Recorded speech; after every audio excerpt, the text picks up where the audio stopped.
네, 정치권 동향을 대기자의 시선으로 짚어보는 목요 정치클럽 기자 대기자 시간입니다.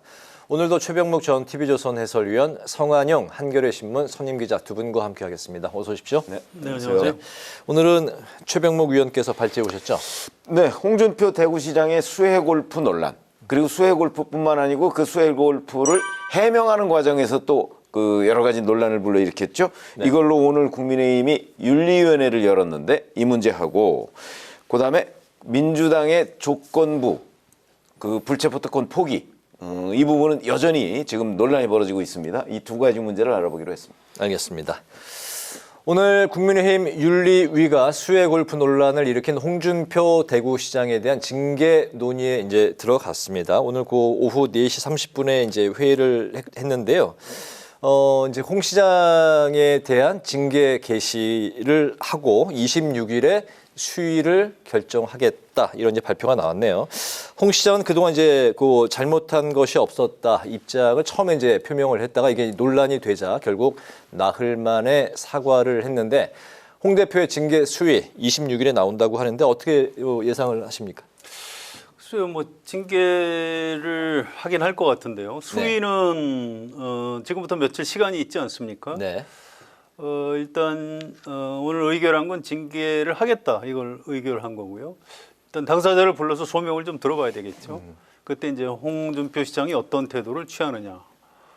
또 그동안에 이제 그 언론을 통해서 일반 국민한테 이제 비친 모습은 굉장히 좀 그 오만하고 이런 모습으로 비쳤죠. 예를 들어서 처음에 이 골프 친 거 문제 있지 않냐 이렇게 물어보니까, 네. 아니 주말에 테니스를 치면 되고 골프를 치면 안 된다는 규정이 공직사회에 어딨냐. 이 말 자체는 맞는 말입니다. 그런데 이건 정당의 그 윤리 규정 부분은 생각을 못한 것 같아요, 홍준표 시장이. 국민의힘 윤리 강령이 나와 있더라고요. 있습니다. 네. 거기 골프라고 네. 들어가 있어요. 그러니까 유흥과 이제 골프는 할 수가 없다. 자연재해 또는 네. 큰 사건이 났을 때 그거 못하게 돼 있습니다. 네.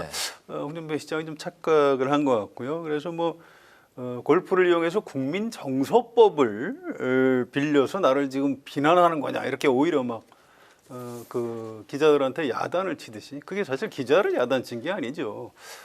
비난 여론에 대해서, 민심에 대해서 야단을 치는 모습을 보였고, 이제 이것 때문에 여론이 악화하니까 국민의힘에서도 어쩔 수 없이 야 이건 중징계 해야 된다, 이런 네. 식으로 이제 당론이 모아진 거죠. 좀 봐야 될 겁니다. 여기서 홍준표 대표가 굉장히 정치를 오래 한 사람이기 때문에 아마 좀 확 수그리지 않을까.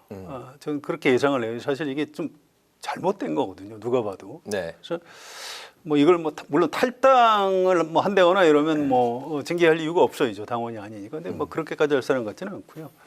또 큰 꿈이 있는 분 아니겠습니까? 다음 대통령 생각도 해야 될 거고, 본인 잘못을 깨끗이 인정하고, 이렇게 되면 또 윤리위원회에서도 좀 징계 수위를 좀 조절을 하고, 네. 뭐 이런 장면이 앞으로 며칠 동안 벌어지지 않을까, 이렇게 예상이 됩니다. 실제로 말씀하신 대로 자세를 확 낮추면 국민의힘 윤리위원회가 양형을 낮출 수 있다는 이런 입장을 밝혔는데, 그렇다고 해서 징계 수위 과연 좀 어떻게 나올지, 어떻게 보십니까? 그러니까 징계는 하는 거예요. 일단 개시를 했으니까 하는데, 다만 양형에 참작을 하는데, 예를 들어서 이제 지금 반성하는 모드로 나왔는데 저게 그럼 진정성이 있느냐? 사실은 진정성까지 평가하기는 어렵거든요. 네. 그러니까 일단 뭐 반성했으니까 뭐 며칠 전에 있었던 그런 정말 적반하장식의 태도, 이거하고는 완전히 다른 모습을 보였잖아요. 뭐 2번씩이나 이제 사과 표현을 했고요. 이렇게 되면 일단 반성하고 있다, 이렇게 평가를 뭐 할 수밖에 없는 것이고, 그렇게 된다면 이제 2006년 같은 경우는 수해골프 홍문정 의원은 제명을 당했어요. 네. 근데 이번에는 이제 저렇게 반성을 하고, 그다음에 정치를 오래 한, 그다음에 이 당의 뭐 대통령 후보까지 하고 뭐 이런 것까지를 다 감안한다면 아마 제명까지는 가기가 어려울 거다, 이렇게 생각이 들고요. 결국 이제 과거 이준석 전 대표가 받았던 것처럼 무슨 당원권 정지 몇 개월, 아마 이런 정도로 결론이 나지 않을까, 저는 뭐 그렇게 예상하고 있습니다. 네, 당원권 정지 수준의 네. 징계를 예상하고 계시는군요. 그 국민의힘 그 윤리위 이야기로 이제 시작을 해봤는데 다음 또 논의를 이어갈 사안은 국회 윤리위 사안입니다. 거액의 가상자산 보유로 논란이 된 무소속의 김남국 의원에 대한 국회 윤리위 징계 수위가 오늘 결정이 됩니다. 이제 그 6시 30분이 다 됐는데 바로 이 시각부터 비공개 회의가 이제 시작이 되는 걸로 전해졌는데 김 의원은 2021년 코인을 팔아서 현금화한 금액이 99억 원 정도 되는 것으로 이제 파악이 됐고요. 또 이제 많은 문제가 됐던 게 국회 상임위가 열리는 중에 200번 넘게 코인 거래를 또 한 것으로 이제 보도가 됐습니다. 또 어떤 징계가 나올지 오늘 결론이 날지 사실 이제 국회 윤리위가 그동안 이제 뭐 제 역할을 못하고 좀 유명무실을 하지 않았냐. 그래서 이제 좀 법안 그 수정 정리까지 필요하지 않냐 이런 많은 말이 나왔는데 오늘 과연 그 윤리위가 어떤 결정을 내릴지 뭐 요 부분도 좀 들어보겠습니다. 예, 일단 이 부분은 민주당 분위기를 좀 먼저 봐야 됩니다. 민주당 의원들이 처음에는 아니 김남국 의원이 뭘 잘못했느냐, 뭐 국회의원은 뭐 좀 뭐 투자 정당한 투자를 하면 안 되냐, 네. 이런 식으로 하다가 이제 그 굉장히 민심이 악화됐죠. 그래서 그렇지 않아도 이제 송영길 전 대표 돈봉투 사건에 이어서 터졌기 때문에 안팎으로 굉장히 비난이 여론이 들끓었고요. 그래서 민주당 의원들 태도가 많이 바뀌었습니다. 그래서 이 김남국 의원이 물론 잘못한 만큼 책임을 져야 되기 때문에 이게 이제 과연 불법이나 부당이득 부분이 어느 정도인지는 확인은 아직 안 되고 있습니다. 그렇지만 네. 어쨌든 상임위 활동 중에 이 무슨 국회의원이 의정 활동 안 하고 무슨 뭐 엉뚱한 무슨 뭐 돈벌이 투기 같은 거 한 거 아니냐라는 국민 정서를 지금 거스를 수가 없습니다. 그래서 그 자문위원회 윤리심사 자문위원회 그다음에 이제 거쳐야 될 단계가 많은데요. 일단 여기 분위기 자체가 이건 징계가 불가피하다 이런 쪽으로 좀 선회를 하고 있다고 합니다. 그래서 네. 징계를 좀 강하게 하는 쪽으로 나오지 않을까 이렇게 예상이 됩니다. 징계를 한다면 아마 그 징계가 좀 4단계로 나눠져 있죠. 그렇죠. 예, 그렇죠. 근데 이걸 가지고 무슨 뭐 의원 제명까지 할 것 같지는 않고요. 뭐 출석 정지나 이런 정도를 하지 않을까. 국회 30일 출석 정지 정도. 네. 근데 참 이게 네 개 단계인데 뭐 네. 공개 회의에서의 사과 뭐 이런 거 있고요. 그다음에 그 이제 30일 이상 출석 정지. 그리고 그 바로 다음 단계가 제명이에요. 네. 근데 30일 이상 그러니까 30일 정도의 출석 정지하고 제명하고는 하늘과 땅 차이거든요. 의원직을 유지하느냐 하지 못하느냐는 네. 문제예요. 그런 점에서 본다면 이것도 좀 더 어찌 보면 세분화할 필요가 있다. 이렇게 되면 이게 뭐 제대로 이루어질 수가 있겠습니까? 지금 현재의 그 정도를 가지고 그런 거고요. 그리고 김남국 의원이 기본적으로는 그 뭐 회의 중에 코인 거래한 부분은 물론 횟수나 이런 거에 차이는 있지만 사과를 했어요. 그렇기 때문에 그것도 또 아까 홍준표 대구시장의 경우처럼 약간 정상 참작이 될 거예요. 네. 물론 이제 본인이 했던 뭐 몇 번 정도 했다 뭐 이런 거는 이제 거짓말로 거의 뭐 판명이 돼가는 거 아니겠습니까? 그런 부분에 대한 윤리적 문제는 또 별도로 있어야 되겠고 하는 점들을 보면 저도 뭐 이런 정도의 사안을 가지고 국회의원 배지를 뗀다, 국회의원 배지 뗀다는 게 굉장히 어려운 일입니다. 그거는 기본적으로는 뭐 그 사실은 선거를 통해서만 가능한 일이거든요. 네. 그래서 그거는 뭐 역사적으로 봐도 그렇게 바람직한 건 아니라고 보고요. 그런 점으로 본다면 결국은 말씀하신 대로 아마 출석 정지 수준에서 뭐 해결이 되지 않을까 이렇게 저도 예상이 됩니다. 예, 제명까지는 아니고 그 전 단계 이제 3단계인 거죠. 이제 국회 네. 출석 30일 정도 수준의 징계를 두 분 다 예상을 하셨습니다. 좀 지켜보기로 하고요. 오늘 그 김기현 대표는 민주당의 불체포특권 포기를 이제 결의할 때 정당한 영장 청구에 대해서 이제 뭐 한해서 이런 그 조건부를 단 것에 대해서 김기현 대표가 꼼수이고 국민 전환용 거짓말이다 이렇게 이제 그 비판을 했습니다. 정당한 영장인지 아닌지를 판사가 아니고 정당에서 판단하는 게 인정할 수 없다는 건데 뭐 김 대표 이제 본인이 또 이제 판사 출신 아닙니까? 또 그래서 이제 이런 또 이야기를 한 것 같은데요. 민주당의 조건부 불체포특권 포기 결의 어떻게 보셨습니까? 이건 제가 사실은 이재명 대표가 불체포특권 포기 선언을 했을 때부터 제가 몇 차례 좀 말씀을 드렸던 것 같은데 이게 헌법상 권리입니다. 헌법이 국회의원한테 부여한 권리죠. 그래서 이게 의원 개개인이 포기를 할 수가 없는 권리예요. 그러니까 정치적인 선언 정도가 가능한 거지. 네. 이걸 뭐 어떻게 난 이거 포기하겠습니다. 뭐 해서 뭐 자기 마음대로 판사한테 가서 영장 심사를 받을 수 있게 그렇게 안 돼 있어요, 절차가. 그래서 좀 그런 문제가 있는 거고요. 더구나 이제 민주당의 혁신위원회에서 1호 혁신안으로 이제 이거를 좀 제안을 했는데 그것도 좀 문제가 있는 겁니다.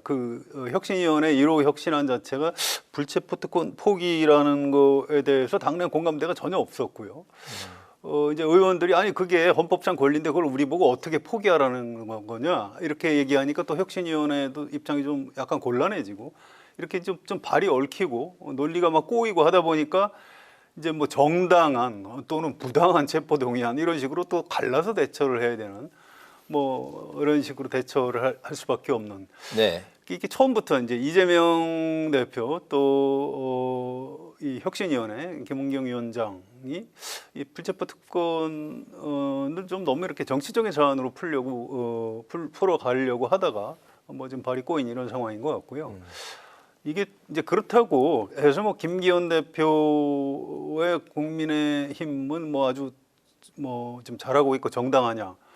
뭐 민심 차원에서는 그렇게 볼 수도 있습니다. 그런데 이것도 마찬가지예요. 이를테면 국민의힘 의원이 뭘 잘못한 게 있어서 검찰이 영장 청구를 했다 그러면 저는 그럼 포기 서명까지 했으니까 그럼 제발 좀 내용 불문하고 무조건 좀 체포동의안에 좀 찬성을 해주십시오. 동료 의원 여러분 이제 이렇게 읍소를 해야 되는 이런 굉장히 이상한 장면이 벌어지게 돼 있습니다. 그래서 네. 하여튼 이 부분은 좀 쉽지 않고요. 지금 민주당이 좀 굉장히 곤혹스러운 처지에 빠지는 것은 사실인 것 같습니다. 네.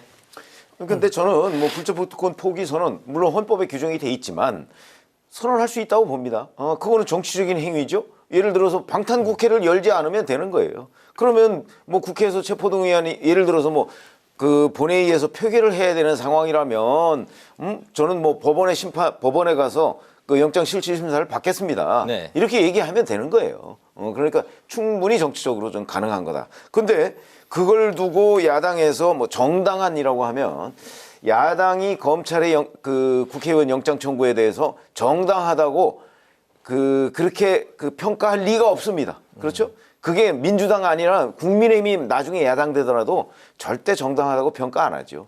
그러면 결국 이건 무슨 얘기냐? 불체포 특권 포기 선언이 아니에요. 그렇죠?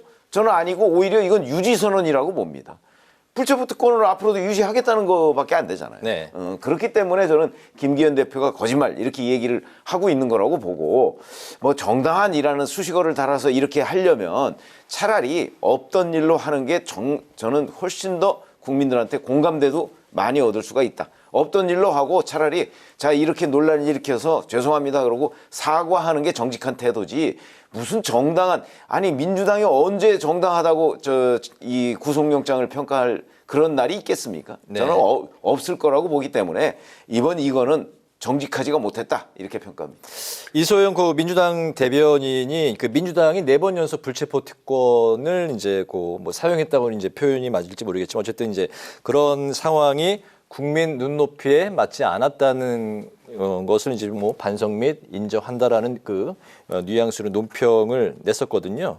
요 말은 있어요. 어떻게 아니, 좀 그거는 풀이할 수 있을까요? 이소영 대변인 말이 맞는 겁니다. 이건 일반 국민 시각으로 볼 때 아니 이거 뭐 정당 부당 가리지 않고 무조건 국회의원은 뭐 구속 안 되는 거야? 여기에 대해서 할 말이 없는 거예요. 네. 지금 이제 여야가 다 마찬가지입니다. 과거에 이제 그런 역사가 있습니다. 그래서 지금 최 의원 말씀하신 대로 방탄국회 소집을 안 하면 돼요. 거기에 대해서는 민주당 의원들도 뭐 별다른 이의가 없습니다. 네.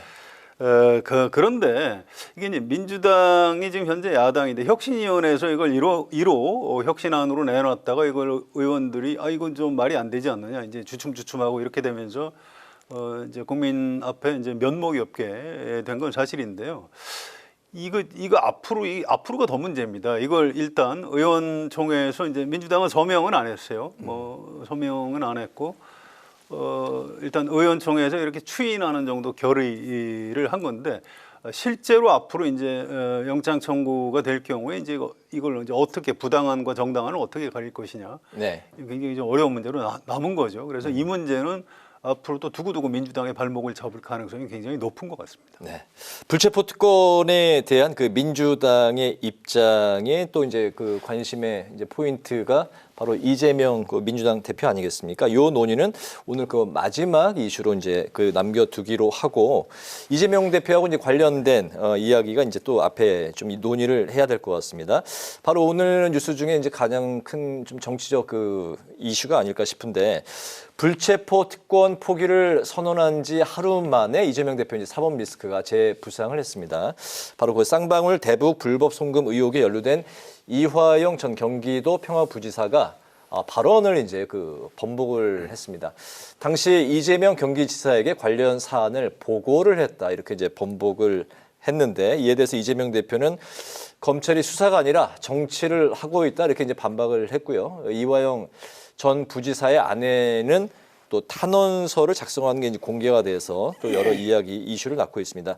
남편이 고립된 채 극심한 심리적 압박을 받고 있다. 이제 10개월 정도 이제 수감된 상황에서 많은 심리적 압박을 받고 있다. 이제 이런 이제 탄원서를 냈는데 현재 상황 이런 이화영 이제 부지사의 진술 번복 이게 사실이라면 좀 정치적으로 좀 어떻게 바라봐야 되겠습니까? 그래서 이건 정치적으로 볼 문제는 아니에요. 그러니까 사실관계를 좀 파악을 해야 됩니다. 지금 검찰에서 그렇게 진술을 했다는 건데요. 네. 이건 이제 7월 25일인가 아마 공판이 예정돼 있을 겁니다. 그때 이제 이화영 전 부지사가 나와서 뭐라고 진술하는지. 다음 주네요. 예, 기자들이 이제 공판장에 들어가니까 거기서 좀 확인할 수 있으면 참 좋을 것 같습니다. 뭐 지금은 아무튼 검찰에서 이렇게 기자들한테 알려주는 것에 따르면 뭐 일단 이화영 전 부지사가 진술을 번복한 것은 일단 맞는 거는 같습니다. 그래서 네. 이 문제를 사실은 꼭 이 쌍방울 대북 송금 사건뿐만 아니고 이재명 대표에 대해서 뭔가 다른 뭐 사법적인 리스크가 또 불거질 거다라는 거는 사실은 예상이 됐던 겁니다. 그런데 이제 이 쌍방울도 그렇지 않아도 여기 좀 뭔가 문제가 있다 이런 얘기는 그 민주당 안에서도 많이 있었던 것 같아요. 그런데 역시 예상했던 대로 여기서 이제 뭔가 다시 이제 사안이 좀 불거진 거고요. 네.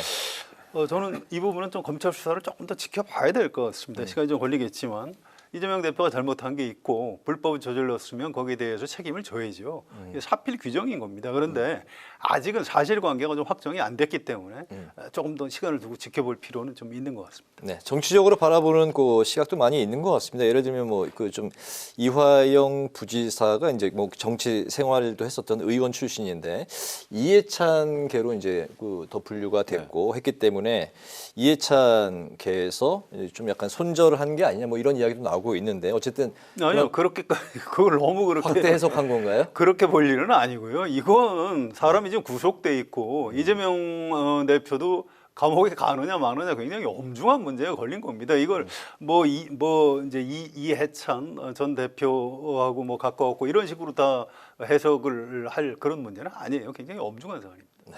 일단 그 사실관계를 파악하는 이거는 게 아니 기본적으로는 어제 그저께 재판이 있었잖아요. 네. 그 재판에서 이화영 전 부지사의 변호인이 인정을 했어요. 근데 그 인정이 요즘에 그 언론에 보도 나오는 것처럼 정말 그 300만 달러 방북 비용을 뭐 2차례 보고했느냐 뭐 이런 것까지도 다 인정한 건 아니에요. 네. 다만 방북에 관해서 보고를 했다.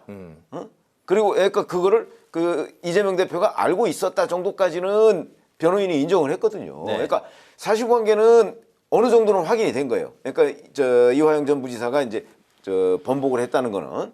근데 이제 그게 어디까지 그러면 이화영 전 부지사가 진술을 했느냐 하는 게 지금 현재 언론 보도만 나오고 있고 이제 네. 본인이 육성을 통해서는 안 나오고 있는 거죠. 그 번복한 건 사실이에요. 그러면 이제 왜 번복했을까? 뭐 이런 것들은 이제 궁금해지는 대목인데 네. 그거야 뭐 본인이 이화영 전 부지사 부인이 얘기했듯이 감옥에 있는데 그럼 고립돼 있지 뭐 거기서 뭐 달리 뭐 방법이 있습니까?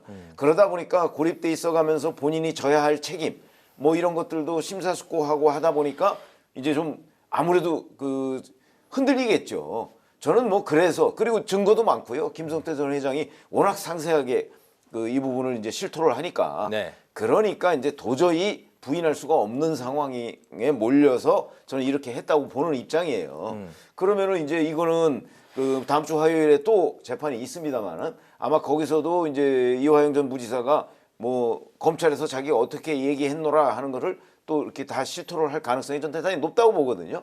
그렇게 되면 이거는 다른 대장동이나 뭐 이런 사건과 달리 이화영 전 부지사 우위에는 이재명 지사밖에 없어요.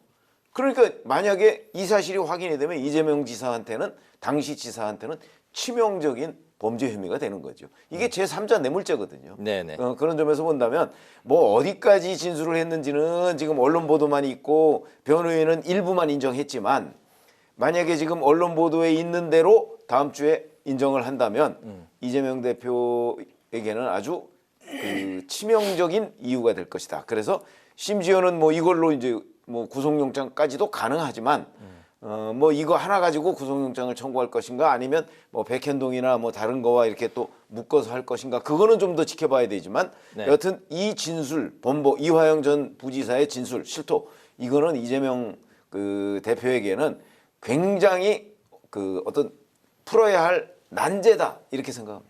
7월 25일이면 다음 주 화요일인 것 같은데 이날 화요일마다 재판을 하거든요. 네네. 이날 또 어떤 이야기들이 나올지 지켜봐야 될 것 같습니다. 다음 주 상황 보고 오늘 이 자리에서 다음 주 이 자리에서 또 이 논의를 또 이어가면 될 것 같고요.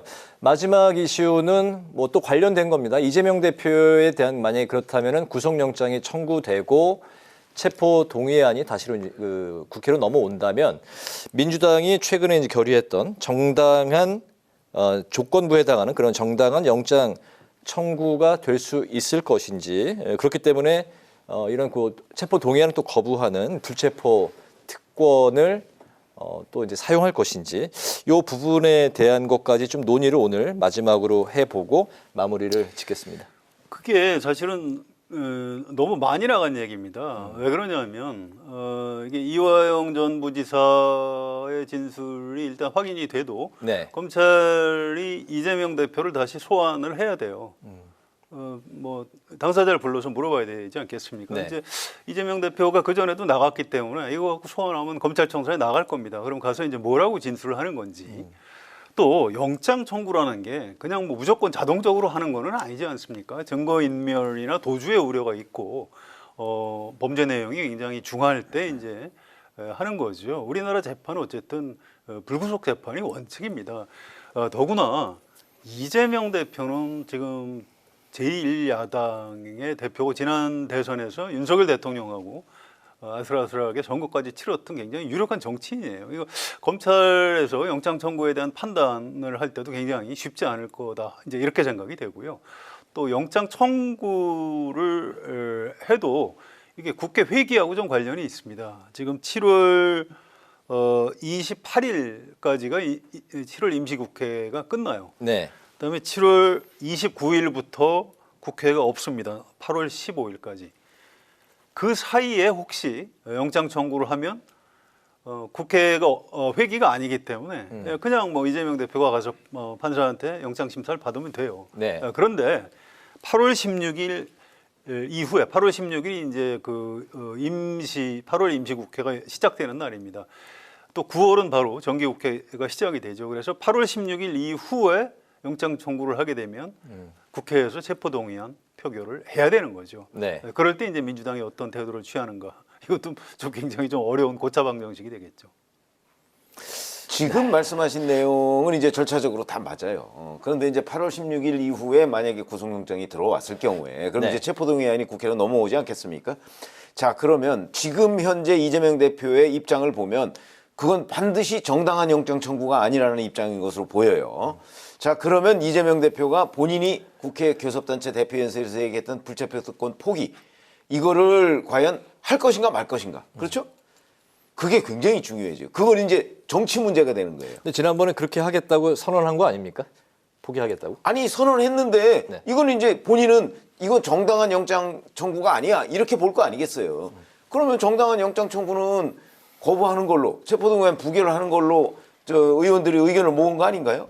그러면 이재명 대표도 의원이니까 그러면 이제 그걸 번복할 것이냐 본인이 선언했던 굉장히 중요한 문제가 됩니다. 그래서 이제 거기에 오히려 관심이 있는데 저는 네. 그래도 본인은 번복하지 못할 거라고 보거든요. 왜냐하면 총선이나 뭐 여러 가지 정치 상황이 있기 때문에 여기서 만약에 이재명 대표가 또 불체포 특권 포기는 자기 옛날에 했던 거는 없던 일로 하겠다. 한 달 전쯤에 이렇게 얘기하면 정치적으로 민주당은 정말 구렁텅이로 빠져들 가능성이 저는 대단히 높다고 보기 때문에 네. 이재명 대표가 그런 선택을 안 할 것이다. 저는 그렇게 예상을 하는데 또 혹시 모르죠. 저도 비슷하게 봅니다. 이게 순서를 잘 보셔야 돼요. 사실은 이재명 대표가 교섭단체 대표연설에서 불체포 특권 포기를 먼저 선언을 했고요. 네. 그 다음에 이재명 대표가 구성한 혁신위원회에서 뭐 아까 말씀드렸듯이 여러 가지 논란을 빚으면서 어쨌든 뭐 부당한 검찰영장 청구에 대해서는 뭐 이제 이런 단서를 붙여가면서 포기하겠다라고 추인을 했죠. 그래서 위아래로 보면 이재명 대표의 교섭단체 연설이 더 상위에 있는 겁니다. 그래서 이걸 그 의총에서 그렇게 추인했으니까 이거 부당한 영장 청구니까 내가 안 나가겠다. 이거는 아주 비겁한 게 되는 거고요. 네.